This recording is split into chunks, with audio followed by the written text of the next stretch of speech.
स्वागत आहे तुमचं मोरेताईंच्या रेसिपी चॅनल मध्ये।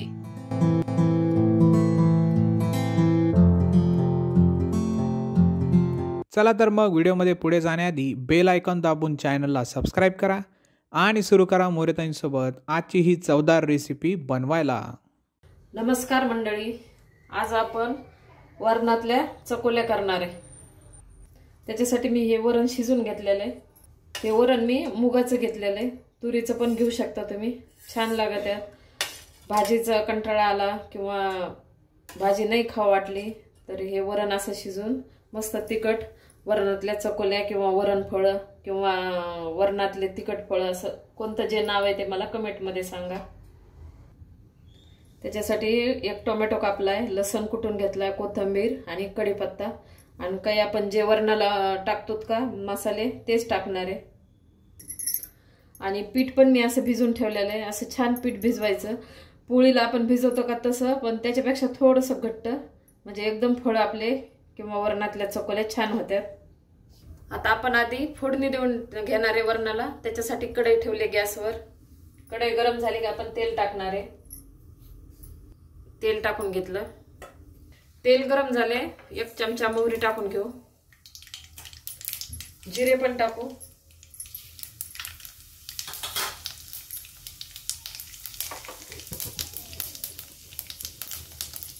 कढीपत्ता टाकू, लसूण कुटलेला,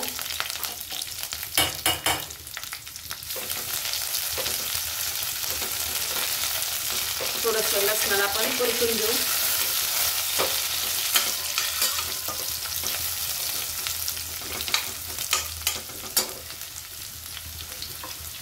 टोमॅटो टाकू,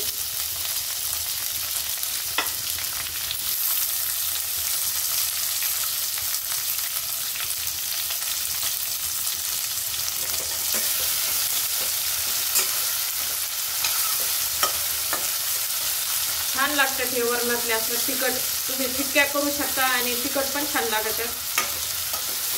वरणफळ किंवा वरणातल्या चकोल्या स्वयंपाकाचा कंटाळा आला की म्हणजे एकदाच होते ना, हे भाजी करा वेगळी, पोळी करा, त्याच्यापेक्षा असं करायचं। आणि खाणाऱ्याला पण पोळी भाजी खाऊन कंटाळा येतो, ते असं थोडं वेगळा बदल म्हणून करून घ्यायचं, छान लागत आहे, खायला पण टेस्टी।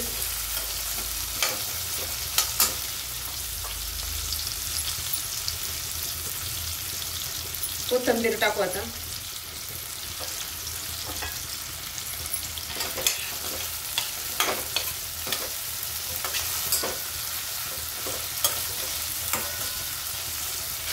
याला चांगलं थोडंसं नरम, आपलं टोमॅटो नरम होईपर्यंत आपण परतून घेऊ। आता आपण हे लाल तिखट टाकून घेऊ,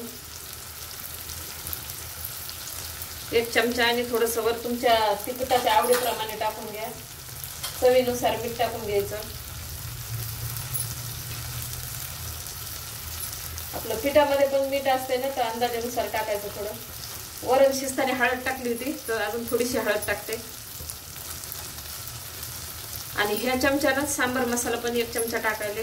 सांबार मसाला टाकल्याने नाही छान चव येते आणि लहान मुलांना विशेष छान आवडत आहे, तर हे पण टाका तुम्ही। आता आपण मसाले ना परतून घेऊ।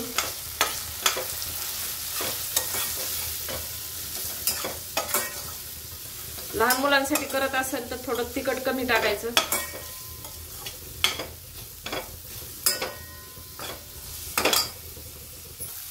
आता हे आपला टोमॅटो आणि मसाले परतून झालेले, वरण टाकून घेऊ आपण आता।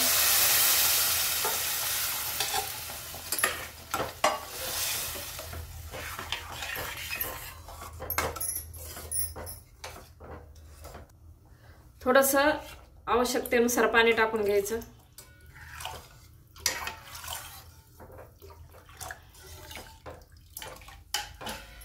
आता आपण याला उकळी येऊपर्यंत आपण काय करणार आहे, खाली चकोल्या करून घेणार आहे। याला आता उकळी आणू। हे एक पोळीचा असं गोल उंडा घेतलाय, आपण पोळी करतो का तसं आपण लाटून घेणार आहे।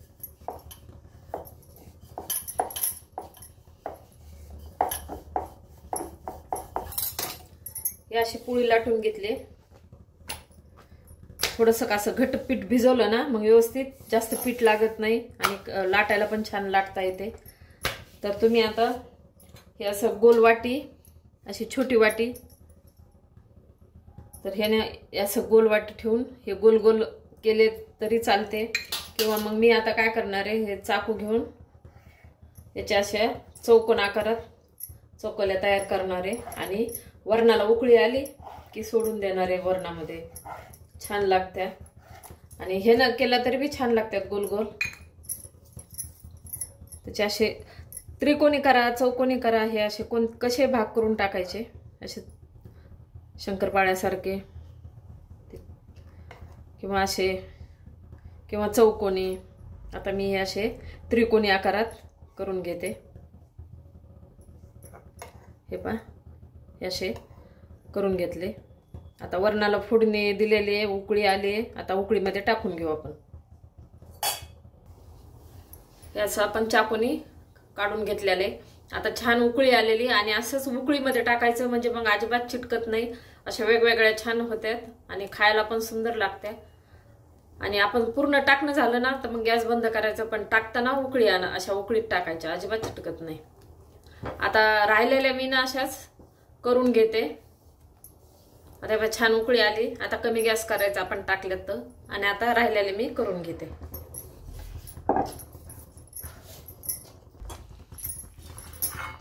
आपल्या वरणातल्या चकोल्या तयार आहेत. आता आपण काढून घेऊ. गॅस बंद करून आता काढून घेते. छान शिजल्यात.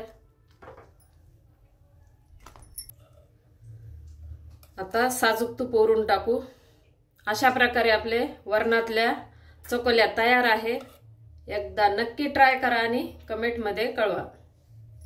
तुम्हाला हा व्हिडिओ आवडला असेल तर लाईक करा आणि अशाच प्रकारच्या चवदार आणि चमचमीत रेसिपीसाठी सबस्क्राईब करा आणि कमेंटमध्ये कळवा तुम्हाला कोणत्या रेसिपीज बघायला आवडतील. पुन्हा भेटूया एका नवीन रेसिपीसह एका नवीन व्हिडिओमध्ये. धन्यवाद.